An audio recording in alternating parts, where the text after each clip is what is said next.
হযরত Jalaluddin Rumi একটা বনভূমি মাঝ দিয়ে যাওয়ার সময় একটা বড় কালো তিতির পাখি ধরে রুমি যখন ভাবছেন যে পাখিটাকে কিভাবে খাবেন, আগুনে ঝলসে নাকি তরকারি রান্না করে, তখন পাখিটি বলে ওঠে, রুমি, তুমি তোমার এই জীবনে এত গোস্ত খেয়েছ, অথচ এই আমিষের আকুতি শেষ হয় না। তুমি যদি আমাকে মুক্ত করে দাও, আমি তোমাকে 3টি পরামর্শ দেব, যা তোমার জীবনকে সন্তোষ আর শান্তিতে ভরে দেবে।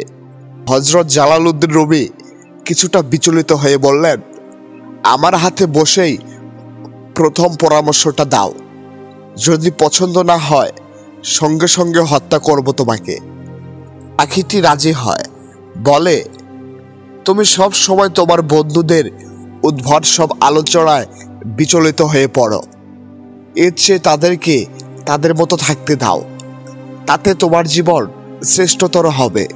জালালউদ্দিন রুমি কিছুটা চিন্তা করে নিয়ে ভাবতে থাকেন, পাখিটার কথায় বোধ আছে, সুতরাং দ্বিতীয় পরামর্শ দিতে বলেন।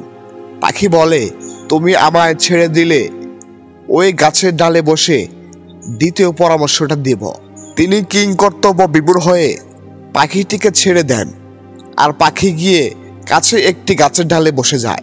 পাখিটা এবার তার দ্বিতীয় পরামর্শের কথা বলে, রুমি, অতীতকে কখনো পাল্টানো যায় না, সুতরাং বর্তমান মুহূর্তটিকে উপভোগ করো আর ভবিষ্যতের জন্য বাঁচো।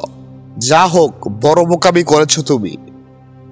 আমার পেটের মধ্যে 3 কেজি হীরা আছে, তুমি এটা পেলে তোমার 3 পুরুষ বসে খেতে পারতে। সাংঘাতিক ঘাবড়ে গিয়ে রুমি পাখিটির পেছনে ছুটতে থাকেন তাকে আবার ধরতে। পাখি তখন জোরে জোরে বলে, রুমি, তুমি দেখছি আমার পরামর্শ একেবারেই শুনলে না। আমার নিজেরই ওজন যেখানে 2 কেজির বেশি নয়, আমার পেটে কি করে 3 কেজি হীরা থাকবে? তুমি দেখছি উল্টো উদ্ভট আর বোধহীন কথায় প্রতিক্রিয়া দেখাচ্ছ। দ্বিতীয়ত, আমি এরই মাঝে তোমাকে ছেড়ে গেছি। তোমার জীবনে এখন আমি অতীতের বিষয়। পুরোপুরি স্তম্ভিত হয়ে জালালউদ্দিন রুমি তৃতীয় পরামর্শের জন্য পাখিটিকে অনুরোধ করেন। তিতির পাখিটি বলে, রুমি, শোনো, সবাইকে উপদেশ দিতে যেও না, শুধু তাদের উপদেশ দাও যারা সেটা শুনবে এবং মনে রাখবে। মনে রেখো, কিছু কাপড় এত জীর্ণ হয়ে যায় যা আর কখনো সেলাই করা যায় না।